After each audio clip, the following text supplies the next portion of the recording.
We heard the water coming down the block. All of a sudden, I was standing waist high in water on Eaton Court. There was waves with fish coming down the block all over at once. It took a matter of 10 minutes before everything was flooded.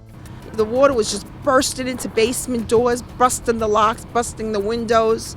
I mean, that's all you heard was smashings of everything. And it was pitch black, so you really was, you're really afraid. The thought of just getting in that ice cold water and it was rushing so fast, you just think that, okay, this is it. It broke my brother's doors right in his house and broke right through the wall. People were trying to scramble out in their cars, trying to get the elderly out of the house, and they were driving in this foolishly, but they saved the lives of some of the elderly people. The night of the storm, I was actually on the phone with a friend of mine, and she was telling me how her entire basement was flooded out. She had to climb out a window to escape the water flowing into her apartment. I used to live in this area, but I flew in from Phoenix, Arizona to help here at the Gerritsen Beach Volunteer Fire Department. I'm Father Dennis Farrell from Resurrection Church here in Brooklyn, Gerritsen Beach. We've been hit very hard with this hurricane, as they call it now, the superstorm. Unfortunately, this was not a A zone, it was a B zone, and we lost a lot. People's homes flooded to the first and second floor. There was one incident I heard of that the man drowned because he couldn't get out of his building. Knocked the dresser over. The bed was standing up. That's the only piece in here that was standing, was this dresser. Everything else was up against the wall. If we had been Zone A, we would have been able to save so much more. It's so frustrating. See the water line on the door?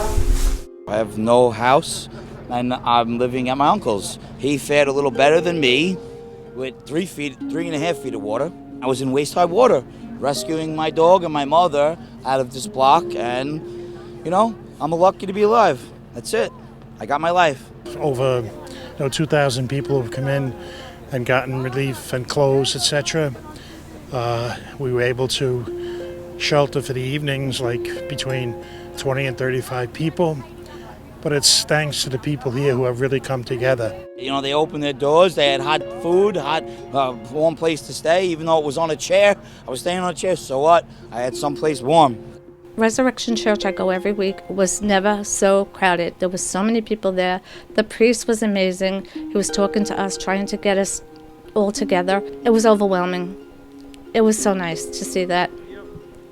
It restores your faith in people and in neighbors and in the community where you thought Gerritsen Beach was forgotten. It's never been on the map. We're always the last to have response to clean up.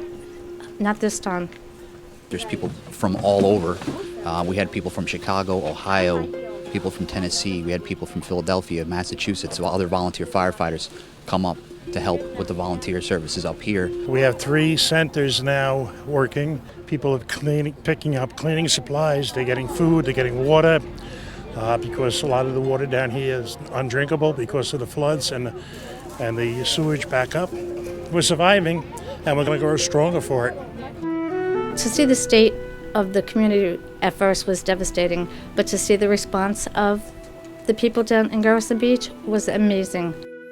My faith has got me through this. It's kind of been up and down, but I have to hold on to my faith. That's all I have. We're broken, but we'll be back. We'll build up our community again.